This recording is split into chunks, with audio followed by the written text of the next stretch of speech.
This episode contains sensitive topics around alcohol abuse. Hello and welcome back to the Talking Head podcast. This is the second time I'm recording this. The first time I completely messed it up. But today's podcast is all about lifting spirits, and that's the sort of theme that we're going to go along with. I'm joined by Blair, who actually has been on the podcast before, and the first conversation was sort of about his experiences. We'll cut to you there, waving. And the first podcast we did together was all about sort of his experiences, sort of almost down in the dumps, almost in a way. Yeah, we spoke about sort of like, you know, me in the throes of my depression and everything like that. Yeah. It was quite a sort of heavy, a down and heavy subject matter. Yeah, so looking forward to doing something a bit more positive and a bit more. Yeah, exactly. And the funny thing is, actually, the first time we did the podcast, it's almost exactly the same. I'm still in Leeds. You're, you know, sort of Surrey based. Yeah. It's almost the same situation as it was before. Yeah. It's a shame we can't do it in person, but like obviously with the restrictions, we just physically can't. Sure. But yeah, no, you actually contacted me, and obviously we've actually got to know each other since sort of uni and stuff like that. But he contacted me saying that I sort of wanted to do another one because the first one was a bit heavy. I want to do something a bit more lighter, and I actually thought this was a really good idea, and just talk about things that really help us lift our spirits and feel better, and sort of help sort of distract ourselves from sort of issues that we might be having, just little things that have helped us and benefited us that we could share with other people. So we're going to talk about that for the entire half an hour, which is, you know, I think is very nice. So yeah, sort of a little change in sort of what we call it, like you got the gear sticking, putting it into a different gear, and you're going a bit slow. So you're putting it into second from third. You know, you sort of slowing it down. You're entering a 20 miles per hour zone. So Blair, obviously I know lockdown's happened. It's happened. It's a nightmare. But what has been the best of your week? Oh well, I mean that's really hard to say because this week's been very, very slow and boring. I guess the highlight was your last episode. Oh, thoroughly see, enjoyed it. This is a loyal listener. And low point I guess was oh man, what was it? Oh yeah, I cooked some chicken yesterday and I burnt it, so that was pretty. You know, I mean, my life's not very exciting at the moment. You know, it's lockdown, but you know what? The low point isn't bad, and you know, the fact is, I didn't actually ask for it, and I was sort of dreading. He was like, "Oh no, what's he going to say?" The chicken's fine. The chicken's fine. We'll take it. I was upset. I mean, you know, I did cry for about half an hour. I apologise. Sorry, I didn't realise how much it meant to you. No, so the best of my week has been probably sort of chicken related as well. Nando's. I just had a Nando's. I didn't dress up, but I've got my corduroy short on. I wanted to, you know, act like I was going out as much as you can. And so, you know, I had my vegan chicken thing. I had to point out vegan because in case anybody, I know Dylan who listens to the podcast is, you know, helps us with the team. He will stab me if I have any meat. He won't. He's fine. No, I had my vegan option. Very nice. First time I've ever had a vegan option from Nando's, and I loved my Nando's chicken, and then sort of obviously became vegan, and I was sort of dreading actually having a Nando's. Still really good. It's like an imitator wrap, so that was really good. Yeah, I mean, and I got it in hot. I've been watching a lot of stuff, cooking shows recently and stuff as well, and you know, like it seems like the sort of substitutes for chicken, for beef, all that sort of stuff, have really upped their game. And so, you know, actually, I think that, you know, it's more about the, you know, like with Nando's, it's more about the dressing, the seasoning, the spices, definitely. All that sort of stuff. So, you know, as long as the substitute really is quite good. So yeah, I think it's you know, I might even consider going vegan myself. It's just that I've got to get over these sort of, you know, I'm really going to miss having a steak or something like that. You know, it's I think. But, anyway. I think at one point, I don't know why. I mean, I've got this idea. I know it's a terrible idea, but I want to do a vegan-based podcast, if that even makes sense. Just because I think there's a lot to talk about, and there's also there is actual discrimination that goes on within sort of meat eaters and vegans, and I know people that have had those experiences, and I would very much like to talk to them. So I think that'd be a great topic of conversation that we could have at one point. But we'll leave that for another time because there's a lot to go into. But we'll talk about today's topic, which is things that have helped lift our spirits. And so I've wrote down a sort of a vague list, but I wanted to start with you because you're the person that started the idea and birthed the idea into the world of this podcast. So give me what your sort of one thing that has helped you. Yeah, well, I mean, I guess, you know, as you know from the previous podcast, what I find when I get depressed, when I get down, I disappear into myself, and I lock myself away in my room. I don't go out. I don't talk to people and stuff, and that's really not a healthy way to deal with it. So, you know, where I try and make a conscious effort to get myself out of the slump by doing things that I know will make me feel happier, make me feel better, rather than just allowing it to sort of fester and get worse. So, you know, I mean, I'm a big fan of Dungeons and Dragons, the role-playing game. I don't know if you've ever played before. Or, you know what? I've actually always sort of wanted to play it a bit. I feel like it's just a lot to sort of learn, but it's always been like something. One day. Essentially, it is just kind of like sat around a table, talking, improvising the storyline. You have a person that kind of, you know, gives you the dungeon master tells you the story, and then you sort of all as a group decide what you want to do. And the good thing about that, I think, is that it's sort of like it creates a bit of escapism from the real world. You know, for an hour or two, you get to sort of play a different character and in a different world, and it's quite good fun. And it sort of, you know, it flexes that creative muscle in, you know, which I think is great as well, you know. So I find it good fun. I find it lifts my spirits, and also it's something that can be done over Zoom, even though it's not the ideal situation. But you know, it's something that can be done during lockdown as well. So I'm actually part of the I'm one of the presidents of the D&D Society at Farnham. Although we have at Farnham Uni, although we haven't actually got to do anything yet because all the societies have kind of been put on hold. But yeah, hopefully once lockdown's over, we'll start getting groups together and stuff. So if any of your listeners are at Farnham, which I'm sure a few of them are, then we'll drop a link. We'll drop a link down below so people can sort of do it. So I mean that's been one good thing for me that I've enjoyed. Yeah, so it's interesting you're talking about sort of escapism, sort of being somebody else is sort of a nice distraction, and just it's just a nice sort. A lot of people enjoy escapism just to sort of again be a different person, but like, mate, I don't know, it's just like escape. It's escaping reality, isn't it? And I've sort of experienced that not from D&D, but also I wasn't actually going to bring this up, but then you made me think about it, and sort of improv. I've always been a fan of improv, and probably why I like doing podcasts quite a bit, because improv, it comes quite a bit into that. You know, you're sort of not improvising conversation. Well, you are improvising conversation, but you're sort of you're creating this conversation and keeping it flowing. And I've always sort of been a fan of that, and sort of I've done drama for quite a long time, and I did quite a lot of improv over the years. And I think that's sort of how I wanted to become sort of a writer in a way, because when you're an improv, you're just coming up with stuff on the spot, like all the time. And I'm very much a fan of just being able to sort of, okay, right, this is something, and just spontaneously doing stuff. Yeah. Oh, I mean, how good does it feel when you sort of do things like that? You know, like you get excited, you start thinking about story, and you start thinking about this and that and the other, and it obviously it releases the dopamine or whatever, and makes you feel better. So how can it not be a good thing for anybody? You know, I mean, you know, I'd strongly advise anybody, even if, you know, like just for themselves, they don't have to write for anyone. You could just write for yourselves and come up with a story and start writing it, because it just gets those creative juices flowing, and I think it just makes anyone feel better, you know. Definitely, 100%. Like I can't say how many people have like come to me and said, I have an idea for this short film or this story, and then they pitch me it, and they go, but I've not started writing it yet.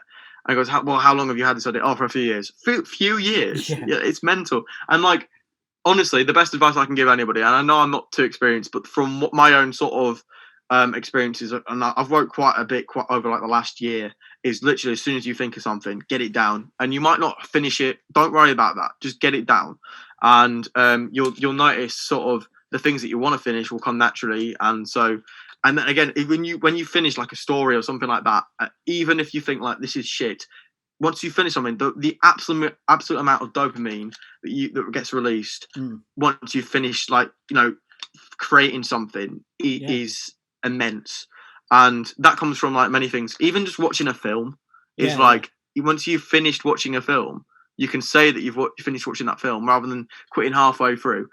Stick it out, and then you're like, oh, I finished that film. It might be rubbish, but still, you've finished it, and so a rush of dopamine. That's why I like watching films quite a bit, is because not only do I really, really enjoy films because it's my passion, but also it is escapism for that an hour and a half, and then afterwards you get that extra bit of like, oh, I've already seen that. Like, you can talk about it to other people, so it becomes more. So it's like it gives like two different things. One when you're sort of doing it, and then afterwards there might be an argument that escapism is not good because it's not going to make your problems go away. Well, look, everyone's going to always have problems and stuff, but sometimes you need a respite from it. You need like, don't spend so much time in your own head thinking about your problems, because it's just going to bring you down even more. And so these little distractions are good to sort of and then the more of these kind of things you do, I think the more like it's going to elevate your mood, and actually your problems might not seem as significant as they actually are, definitely. Everyone always says, and I think it's one of the top things on when you sort of Google things to do to make you feel better, is exercise. And it was always it always seems to be this sort of emphasis on go to the gym, or or go cycling or something like that. And it's like, well, not everyone's built for that sort of thing. And I've never been a gym guy. I mean, I've had, like, in my time, probably about 3 gym memberships that I've ended up defaulting on and never going, and it's not really my cup of tea, I guess. But actually, I found just going out for a walk sometimes actually just energizing. I don't like walking either, but it's just that walk to the shop something and back to do, sometimes, isn't it? Yeah. It does feel better, especially during lockdown when you're stuck in and you can't do anything. It's just really, really frustrating. I mean, you go to the gym yourself, don't you? Well, I don't go to the gym. I don't go to the gym. You did. I used to go to the gym. I bought like a year membership, and it expired last January. And I didn't want to renew it because I knew that I'd be off to uni, and I thought, well, I can't be arsed doing sort of monthly. And honestly, I had this goal that I was going to be like, oh, I'm going to come out and be like The Rock. I'm going to be like Dwayne The Rock Johnson, and I'm going to look buff, and it just didn't happen because unfortunately I can't. I very much struggle to put on weight because I've got such a fast metabolism. I do try. Right. I eat too much sometimes. I know I eat too much sometimes, but I do try, and so I've sort of decided to sort of do my own home workouts, which has sort of been beneficial to sort of learn that before lockdown. So it sort of was a good thing anyway. And so I've done quite a few sort of home workouts. We won't do a live home workout Talking Head podcast episode. That's not going to happen. No, me in gym shorts and headbands. It's not going to happen. Maybe we'll do a Talking Head podcast exercise video instead as a special. Well, funnily enough, I have got an exercise bike right there that I could use. So if you want to reenact the Call on Me music video, then we can if you want, but we won't do that. No, not until we reach 2,000 subscribers. There we go. There's a promise for you. Right. Okay. So you got to get your subscribers up. If you want to see Taylor in his tighty whities on the on the exercise bike. Okay. We'll make it a pledge then. If we reach 1,000 subscribers or followers by the end of the year, then, and that was a goal anyway, then I will do and reenact the Call on Me music video with a headband on a cycling bike. I don't know who wants to see that. So you might not even want to. That's maybe like a thing where people don't want to then follow. Well, no, you heard it here, folks. So get your friends. It's something I'll do. Following. I'm not desperate yet. It's still January. It's fine. Anyway, moving on from that swiftly. Why don't we give our own sort of recommendations for so we were talking about art and stuff like that. So we're both film students. I think it's only right if we recommend some films that sort of we might go back to or rewatch if we sort of ever need to be like lift our spirits. Absolutely, so is there a film for you that sort of you would go back to? Yes, yeah, absolutely.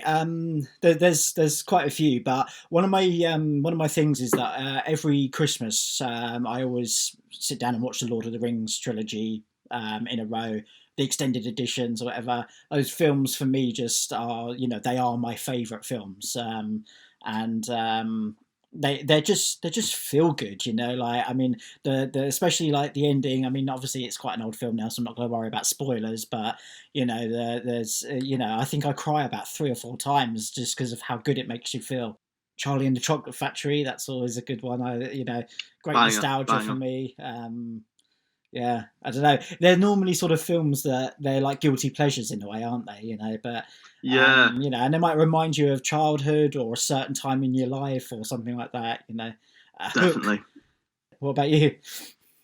I think stuff from my childhood like sort of sticks out at me. In my head, it's the first film I actually saw in cinemas. I must have been 5 when this came out. Ratatouille. Oh, really? Okay, cool. I love Ratatouille. I haven't seen it. You've never seen? No. You know what? Ratatouille is so. I mean, I went to Disneyland a few years ago. Like this must have been like 6, 7 years ago now. But I distinctly remember purchasing using the monies that I'd been given by my parents to buy a sort of Remy sort of plush thing. And I think that was my best friend for a long time, which is tragic, but it is what it is. And I don't know, I've always sort of, when I found myself low, I'm always like, oh, should I watch Ratatouille? Yes. Unfortunately, it's only on Disney Plus now, so I might have to buy it at one point. But I don't own Disney Plus because I don't see any point to buy it yet.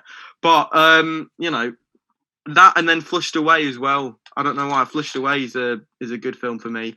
Also about rats. And the weird thing about this is that I actually really don't like rats. I've got a massive fear of rats. Like, honestly, one time I saw one about 2 years ago at a bus stop, and I ran for about 2 minutes in the opposite direction. It was terrifying. But for some random reason, Flushed Away sticks out to me as a film that I would go back to.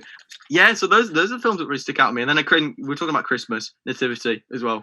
Banging film, which I showed you.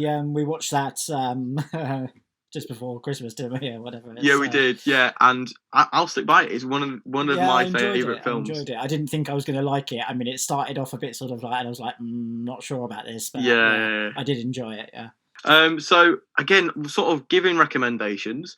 Let's talk about music, because music is something that has helped me as well. Do you listen to any music when you want to sort of get upbeat or? Yeah, again, I think it's like, for me, music and films generally, it's not always just about. I mean, I'm a big Smiths and Morrissey fan, which like. I'm not sure how much that cheers you up, though. No, it's kind of like, but it's funny and sometimes morose kind of lyrics to. Upbeat plinky plonky music, kind of like, I don't know. It's weird. I mean, I find it actually does uplift me. It makes me laugh, Right. Yeah, I don't know. It's just kind of like sometimes I go back to an album or something that just reminds me of some fun times that I've had. Like I used to be a big fan of Eminem and Dr. Dre when I was a kid. When I was 18, Eminem was like the biggest thing. Stan came out, and that was just like, and everybody loved it. Sort of music for me, I don't really want to go into it because I think people will already know. If you listen to the podcast, you already know.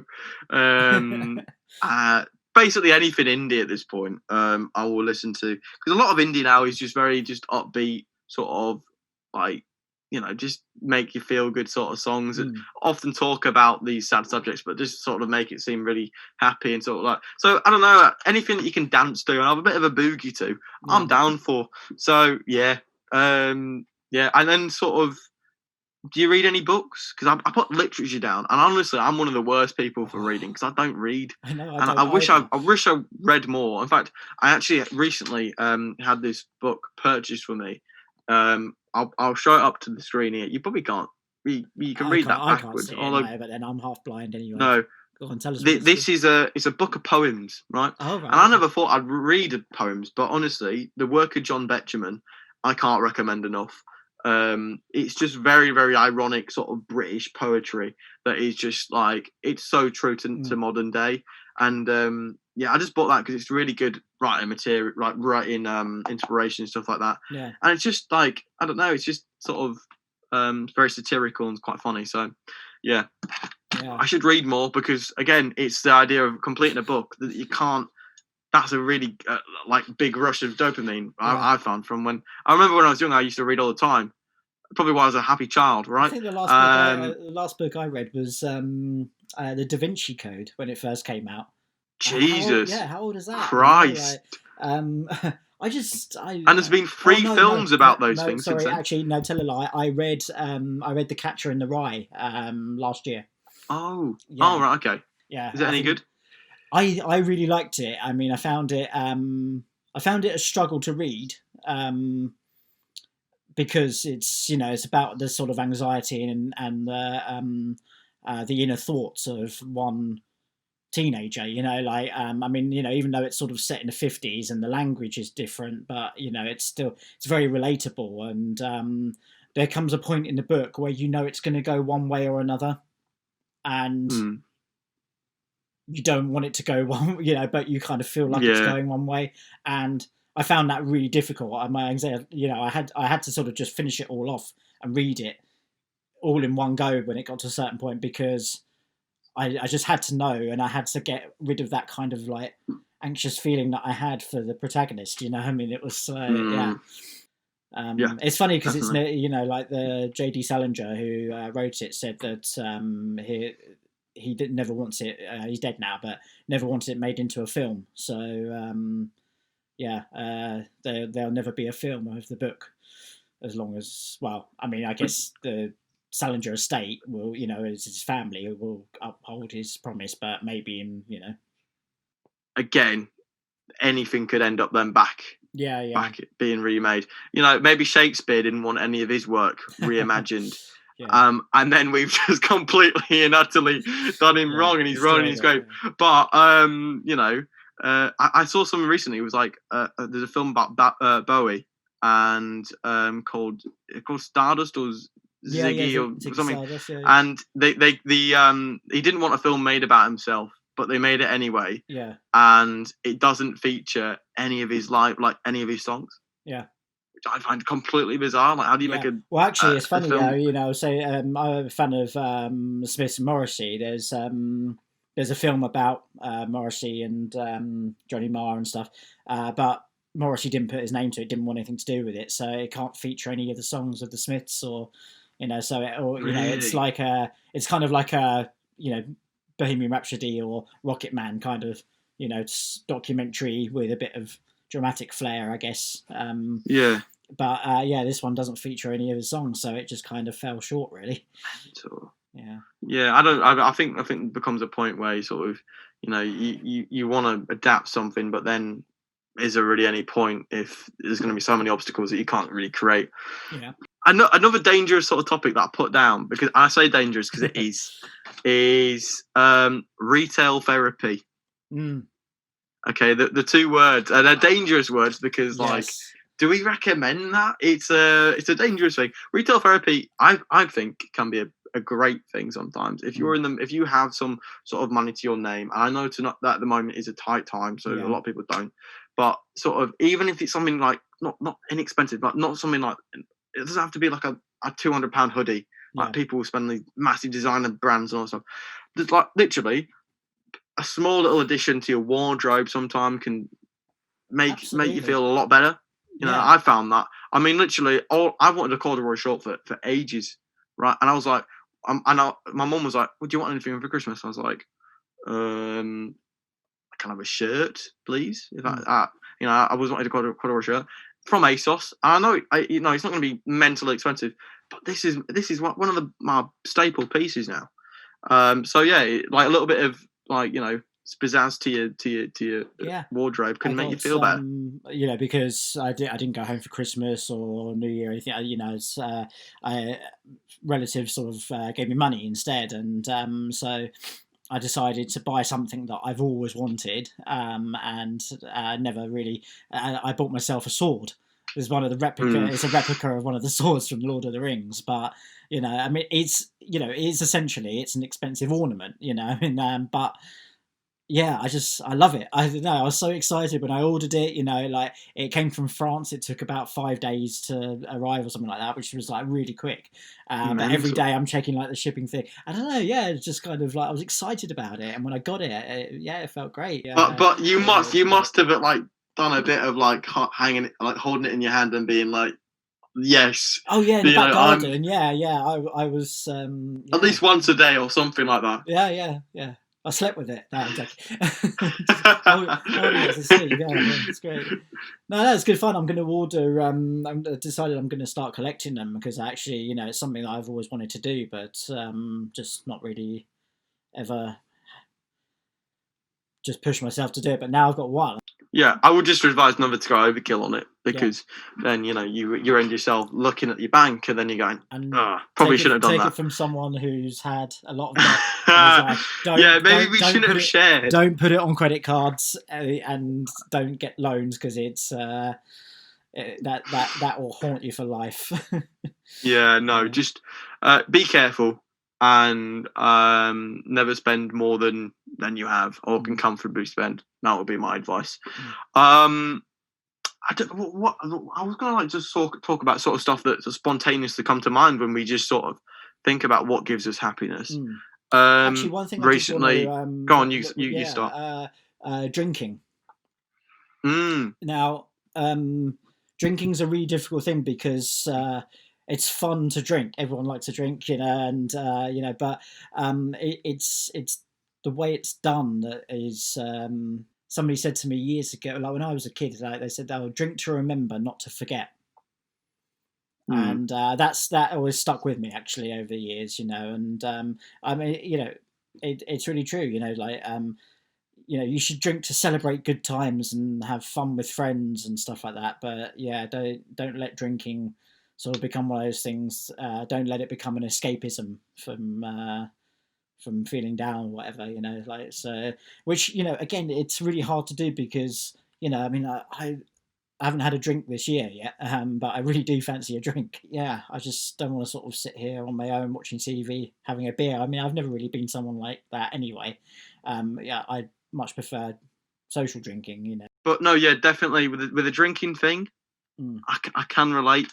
There was a time when you were talking about sort of a drinking to forget.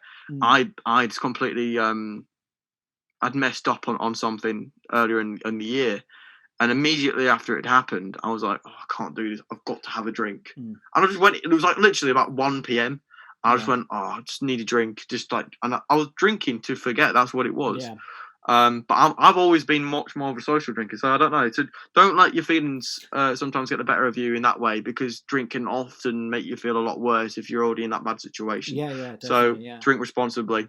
But yeah, you know, again, it's just everything in moderation. You know, as long as you don't go over the top on anything, you know, like do it. You know, like because I think that trying to stop yourself or restrain yourself from doing something, especially if you're dieting or something like that, you know, like, and you decide you're like, okay, right, I'm going to cut out everything. You're going to drive yourself mad because you're going to want things, you know, like, you know, I've been really big and like I'm still, you know, fat, I would say, but I've been like really big, and you know, like when you're used to sort of eating a lot and you're eating all these rich and, you know, wonderful things, and you're eating chocolate and cakes and biscuits and stuff like that, you know, you can't just go from doing all of that to eating salad every day.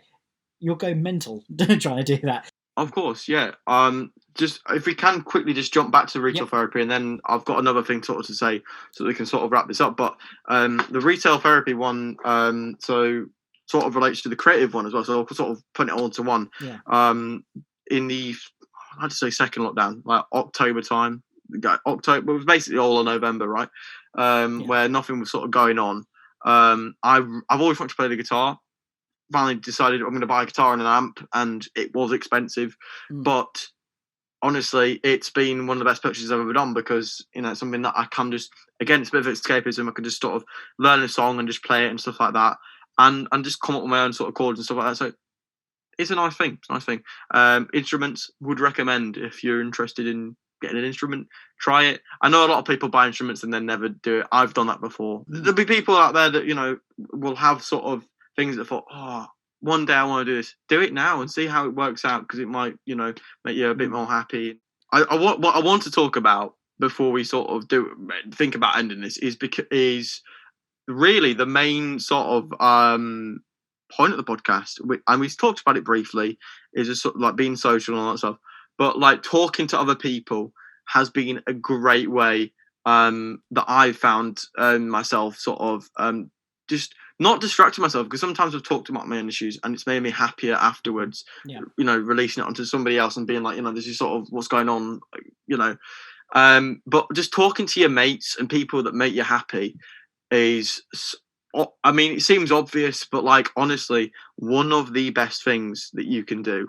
And I'll own up to it. Like, the reason why I started this podcast in the first place, the main reason was because I wanted to sort of do something that I was passionate about and talk about all these things that I was passionate about. And I felt needed talking about, and I didn't see anybody my age sort of talking about it out loud. So I was like, well, if I can do it, I might as well, and let's give it a shot.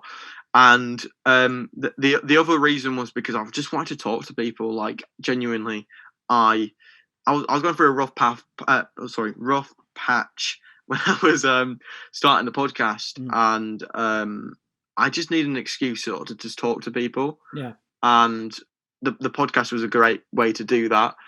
And honestly, I can't recommend it. No, I'm not saying start a podcast, because you don't need to. It's a bit of a sad thing that you can't just like phone up a friend and chat, like like that. You need a kind of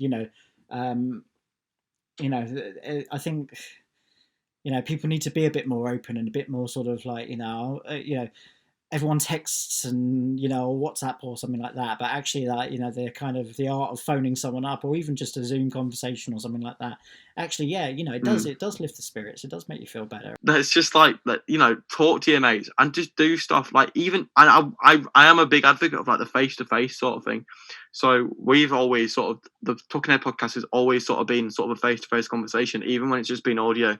It's been me and the other person, and we've been able to see each other. Yeah. And it's much better than a phone call, because you can read facial expressions and all that stuff, and there's a lot more in that. And that's why the podcast is now also video, because not only is it more engaging to watch, but it feels more like a natural, real conversation rather than when you're just hearing. It's like being part of the conversation.